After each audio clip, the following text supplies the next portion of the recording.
Yeah, okay. Sorry, I had to bundle up. It's cold. Not properly cold. I mean, it's not, I don't want to you can't talk about the weather. Because some motherfucker in Alaska will be like, "Oh, you think it's cold? Well, tell us the temperature then. Tell us the temperature." You don't want to open this discussion. People are miserable pieces of shit when it comes to comparing temperature. Isn't Seattle always cold? No, pretty nice temperate weather. First day in chat, kind of nervous. You should be. Everyone's gonna bully you. PNW cold is different though. Different in the sense that it's lighter and nicer and more tolerable. I agree. No. I've been places that are actually cold. Like I've been to Baltimore in the winter. That was pretty cold. That was a hell of a lot colder than anything Seattle gets. Yes, sir. Isn't the PNW climate a bit like the UK's? No. Huge misconception. The only reason people say Seattle is rainy is because so many people in Seattle are from Los Angeles, where it's not rainy. In London, it is actually rainy all the time. Very unpleasant weather over there. I just visited the PNW, and you're right, it literally is the most perfect weather. Yeah, oh no, 100%. It's perfect here, really it is. It's God's country. Random question, have you met a lot of van lifers out in Seattle? No, that would require me to leave the house. You're not getting me out there. Man, you look angry today. Your eyes are so open. Look so mad. What the fuck? Somebody linked this earlier. I don't trust it because it's a Facebook clip. It doesn't even have a lot of likes or comments. How did you even find it? This entitled Mayosapien, whose name is Susan Rice, works for the NYS Office of Mental Health, effed around an FO. Her husband's a retired cop. What is this slop shit? What am I looking at? Is this a news story or is this just, what is this? Go in the crib. You don't even pay for this. Go in the house. Go in the crib. This is my estate. Go in the crib. I don't care. Go in the crib. We are Go in the crib. We are Go in the crib. I don't care. Yeah, what do you do? Section 8? Go in the crib. You say you mad. What am I? Go in the house. Go in the house. Go in the house. Go in the house. What? Touch me. Touch me. Oh my. What? Fuck you. Touch me. Why am I watching World Star? What is the point of this? What am I supposed to say here? I have no idea when this is from. What is this? Why am I looking at this? What is this? Why does Facebook player mute whenever I hit pause or unpause? Fuck you talking about? I'm not playing with you. Get off my porch. Get off my porch. What am I meant to make of this?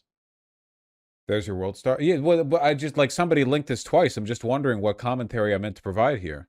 You clicked on the link, bro? Yeah, but, we're all responsible for our choices here. Race war or something? Also, why is she being called a Mayosapien? Did she say something racist here? My porch. Let's go. Get off my porch. Get off my porch. Get off my porch. You came on my property. You talked to me first. Why has anything even happened here to make me root against her? Apart from her being a white woman? Is that not enough? Well, it's the police chief's wife. Okay. What I just don't understand. Somebody in chat was like, I've seen this. I don't get it. I don't understand. She said Section 8, assuming they were poor. Well, yeah, I'm watching like a World Star video. They're probably right. What do you... what am I meant to take from that? Yeah, it's probably all AI or something. I don't know. Mayosapien. We got to stop with the race war shit. You guys see the... There was a tweet from some mixed race cosplayer with her black mom that went viral in part because some people were being mean about her being mixed race. Mayosapien emote when. Remember how I said that racism is okay as long as it's funny? That applies in all directions. You actually, if you're going to make anti-white jokes, it has to be funny that direction too, because it's really tedious otherwise. Mayosapien is systematic. It's just not, because okay, you guys understand that, like, how do I put this?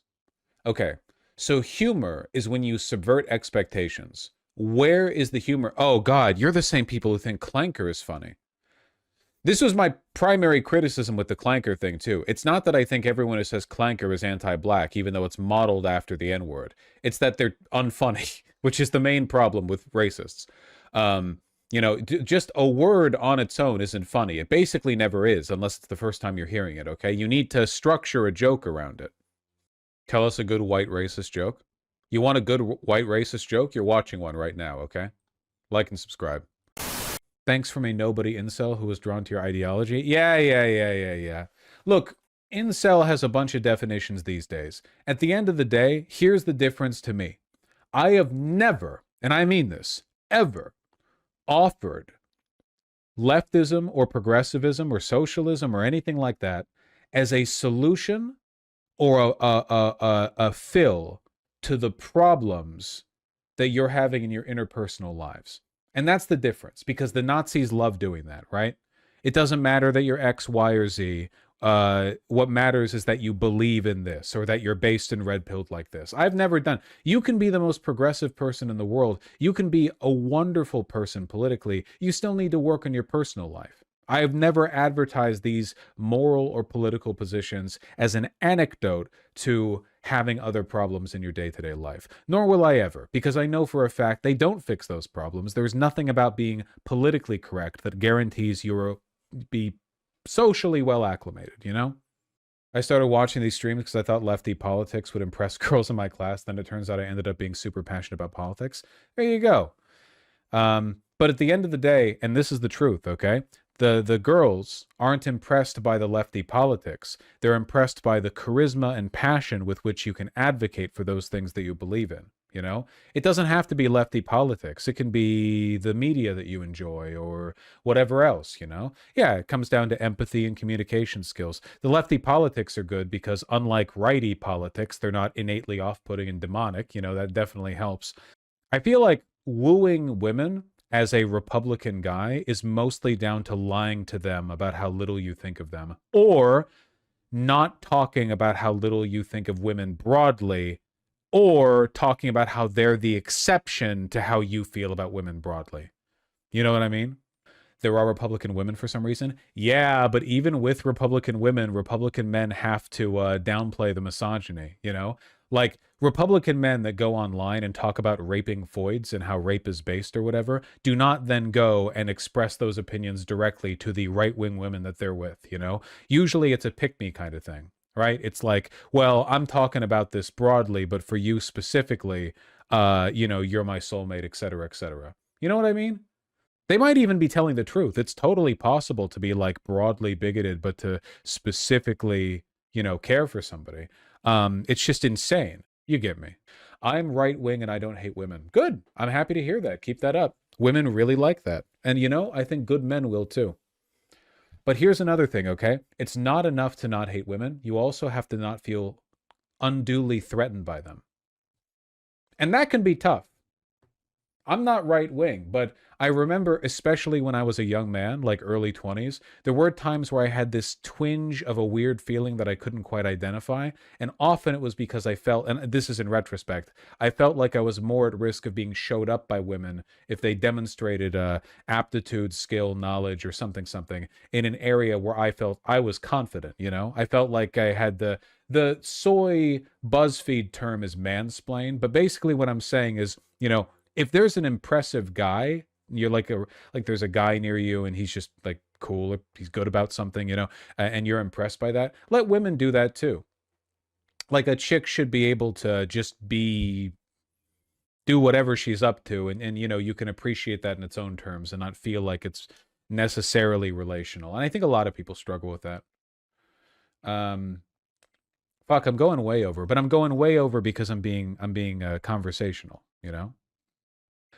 Having a woman that is talented is such a turn on. True, but not all ladies around you have to make your pee-pee hard. This is another one, right? It's like, you know, sometimes it's just like, oh, that's impressive. Type shit. Sometimes you just have to type shit. Look, it does. I'm just saying it's not always the relation, the dynamic, you know?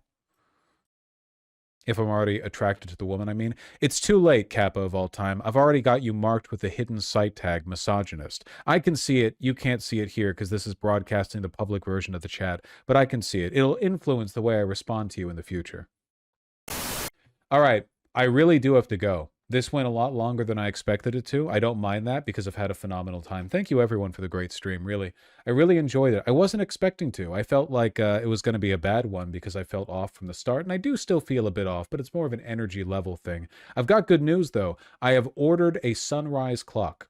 A nice one. I have a lot of trouble getting up in the morning. I've always been a groggy son of a bitch. I'm fine at night, but in the morning, yeah, I can barely get out of bed. Coffee?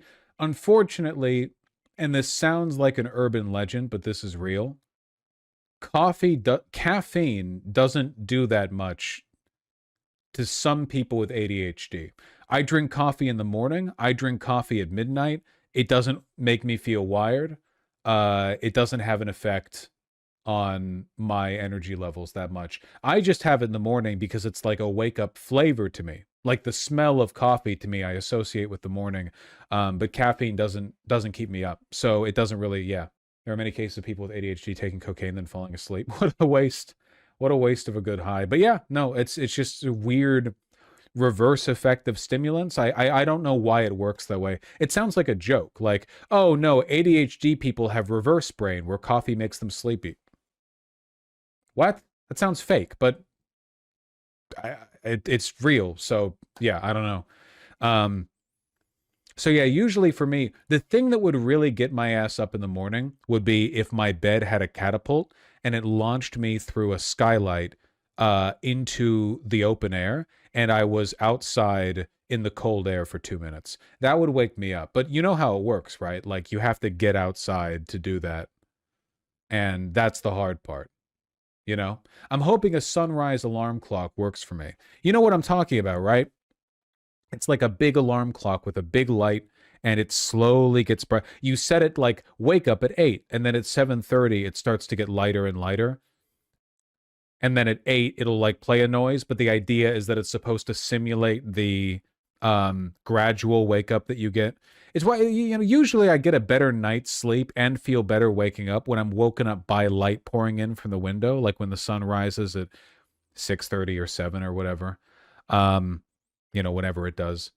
I got a very customizable one. I got a nice expensive one. The Luma 300, something like that. Because I watched a YouTube video. No, it wasn't a YouTube video. It was a Reddit comment where they were doing breakdowns of the customizability and the lumens and so on. But this one seems quite nice. Good speaker quality is key. It looks pretty good. It looks pretty good. This is what I got. Fancy? If it can fix my sleep, it'll be more than worth the cost. One of the big things that I've learned from the clothing arc is that if I think something is worthwhile enough that it's going to become a part of my life, it's probably worth putting money into, you know? But there are versions of this that are like $30. I don't even know if there's that much of a difference. Does it have sound? Yeah, it has sound. Yeah, the whole base is the speaker, right? This whole thing's a speaker pad right here. MF's looking for cheap beds and shit. Like, bro, that's half the quality of life. Yeah, 100%. That is the one thing where I will actively, like, I will resist you not splurging. Like, I'll argue with chatters.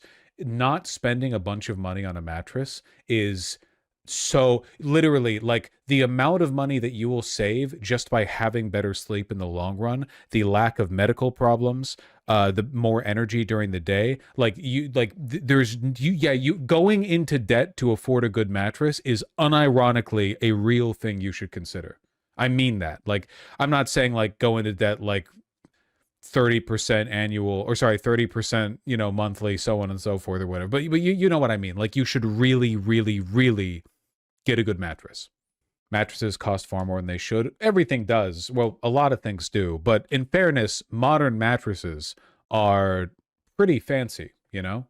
We build them pretty good.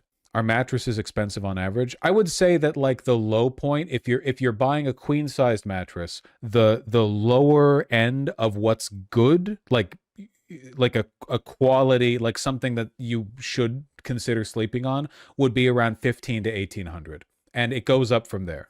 I think that you could potentially find something lower that you like. It really depends on your personal preferences, but I think that's like a pretty reasonable median. What's the best kind of mattress? Just totally up to you. I'm not a memory foam guy. I do have a light memory foam pillow because I tend to get bad tension headaches, and it's really, really helped. But as for the mattress itself, I'm not really a big memory foam guy. It depends on how you sleep. Side sleepers need softer beds than back sleepers. Yes, that's true. I'm a side sleeper. And while sleeping on firm mattresses, my hip hurts so fucking much, dude. I wake up and my hip, the hip on the side that I was sleeping on, feels like it's been ground into a rock the whole time, you know? Okay. I love you guys. Take care. I'll be here tomorrow. Okay? I gotta go.